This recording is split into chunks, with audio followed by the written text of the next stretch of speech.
So look, this is the chat that keeps on going, but man, I tell you, I think we need to throw more credit in the direction of one Cody Rhodes. And you can even extend that to WWE as a whole, because let's go back to WrestleMania 39 when the American Nightmare did get pinned, and then fast forward to August 2023 and turn your ears on, just in case you accidentally turned them off. What's happening in arenas around the world?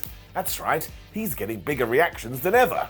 I mean, they've become so absurd. If you were to walk in here right now and say, I still think that Roman Reigns should have lost at Mania, that's totally cool, you're allowed your opinion, but I do think the argument falls a little bit flat. It basically worked out. And sure, maybe now it would have been times two if we had done that, but that is ifs and buts and who the hell knows. At the end of the day, when you do look at WWE's bottom line, they are absolutely smashing it. I mean, attendances, live gates, merchandising, television ratings, everything is through the roof to the point when it rains, I'm totally screwed. And look, they are in a great spot, which means wrestling is in a great spot, and long may that continue. Anyone that walks around poo-pooing success, well, once again, I just think you need a hug. After defeating Brock Lesnar, though, in what I thought was an awesome three-match program, we do now need to sit down and put our thinking caps on and decide, well, what do we do with Cody Rhodes next? Now, there's no real wrong or right answer to this, as long as when we do come out the other side, we haven't destroyed the momentum.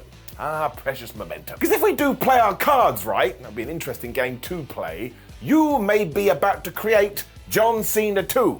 Believe you me, if Vince McMahon could go into a lab and create a wrestler, that's what he'd make. Now, if you have been watching the program recently, you will see that we keep teasing this new program with Seth Rollins, maybe for the World Heavyweight Championship, but then it doesn't happen because it stalls, and I think that's intentional. And I don't mean that in a negative sense, but I do mean it that I think WWE has had the plan written down on a piece of paper since the dawn of time, because we're going to get to April 2024, we're going to get to WrestleMania 40, and that's right, you can bet your ass on this. We are going to do Roman Reigns versus Cody Rhodes, Part 2.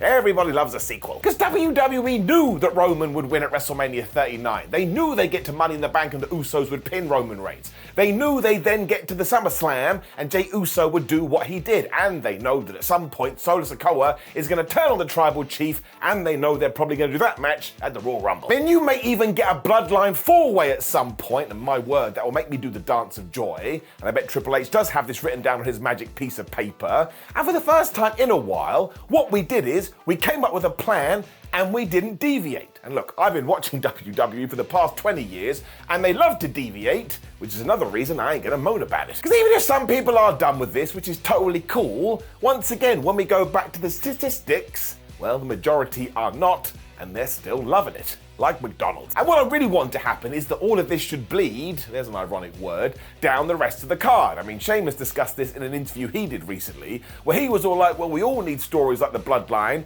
it's massively important, and he is totally correct, because here's what happened. Oh man, you invest in the Bloodline stuff and you watch WWE, you're like, ha ha ha, this is absolutely fantastic. Well, it does have to end eventually, and before we do have our new main event narrative, what you can do is have other stories throughout the show, and that will make sure you don't go anywhere and you want to tune in. And you know what it also does as a byproduct? It introduces you to new superstars. Which is what does bring us back to Cody Rhodes, because I'm totally convinced that a part of this is him becoming the super duper Universal Champion at WrestleMania 40. Because if you're not doing that, after you've defeated Brock Lesnar, why the flub wouldn't you go after the other championship, the World Heavyweight title? I mean, wouldn't that be the first thing he did after you had such a victory on the Raw after SummerSlam? But what did Rhodes do instead? He was like, ha ha ha, my mum mentioned that Brock Lesnar acknowledged me, and just in case that one didn't click in your brain, yes, that was a reference to the head of the table. And the counterpoint to that is always, oh yeah, but Simon, I've seen Jey Uso beat Roman Reigns now in that tag team match, so it's not going to be the same if Cody does it. Now look, I would totally agree with you if wrestling was real.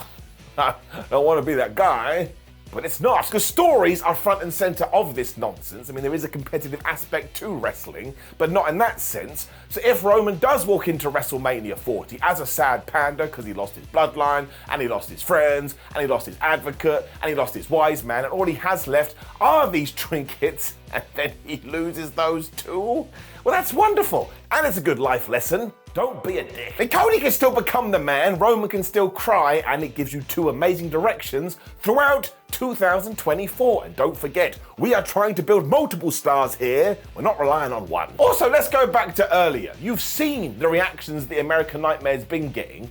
Do you think if he's the guy to beat Roman Reigns, all of a sudden people are going to go boo, boo? No, of course they're not. That would be 2 + 2 = potato. Because don't forget that we do have to take the power that is currently in Reigns' hand and pass it to somebody else. That means we're going to talk about Brock Lesnar and The Undertaker from WrestleMania 30. And I know this debate will go on until we're all dead, but the hill that I will die on is that of course Brock Lesnar was already a star, but when he was the guy to finally say, haha, dead man, I'm taking your record, he just became this unstoppable end-of-level boss to the point it's been 10 years and he's still riding that wave today. I mean, you can even say it was similar with John Cena versus The Rock when they did those 2 back-to-back WrestleManias. When they were done, I would say that Johnny Boy, he too was a bigger star. And look, they would have been fine either way, as will Cody Rhodes, but I want him to get into the stratosphere and I want him to get to levels he never even dared dream of. And the way to do that is just to look at the situation and go, all right, let's put a rocket on this guy and smash through to the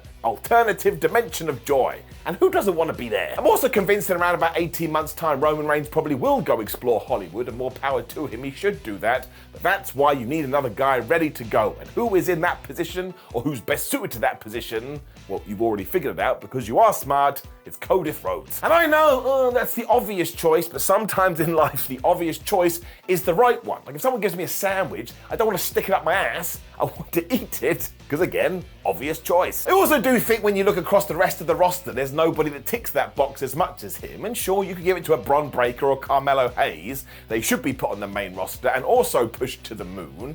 But you're only going to get them up to a certain level, probably where Cody already is. So this is simple maths. If Bron Breakker is there and Cody is there, and Bron beating Roman's going to put him there, then give it to Cody, and then Cody gets there. What? But I really do think that is the way to get mega longevity out of a character. And also, let's just look at the situation as realistic as we possibly can. WWE doesn't even like having surprise winners of the Royal Rumble, so I don't think they're going to do it here. So let's just approach this matter in the best way possible and get the best possible result, which is Cody. No ifs, no buts, no babies, bam, done. Also, I don't think Brock does all these clean losses, which is what happened if he hasn't been given the wink, wink, nudge, nudge and told what the plan is in 2024. Because seriously, getting your time machines and go through all of Lesnar's programs, that does not happen very often. Even when he was tangling with Roman, there'd always be some kind of shenanigans. And I'm sure that he likes Cody too, but I just think that all of this is written in the stars, which is somewhat ironic as well, because of course Cody was Stardust when he left in 2016, and when he returned, everyone was like, oh my gosh, I bet Vince McMahon makes him Stardust again. Well, I'm happy to tell you that's not going to happen, and even if it did, right here, right now, I actually think that Cody would probably make it work. Just what he does. Also, we have moved all the other major players out of this now, which we should have done because the Usos are going to feud and Sami Zayn and Kevin Owens are doing their own thing, and Solo will not be the guy as much as I would like him to be, which just leaves Paul Heyman. Imagine if Paul Heyman became the Universal Champion. Oh my gosh, I need it. It does just mean that the last dude in it all is going to be Cody Rhodes, and once again he has been hinted at it. So this is what I want to happen. And look, if it fails and it's an absolute disaster, I don't care. We have 52 weeks of programming. Just spin on a dime and come up with something else and give it to none other than Repo Man.